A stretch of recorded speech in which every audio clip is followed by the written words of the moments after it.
October 12th, 1994.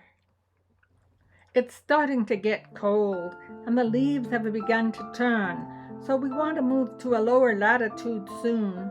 It's been a couple of weeks since the wind and outside temperatures have let us use the sun shower, and both Kent and I are getting pretty rank.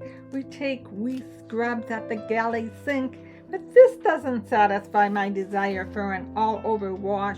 I'm so dirty that my crevices could support intelligent life.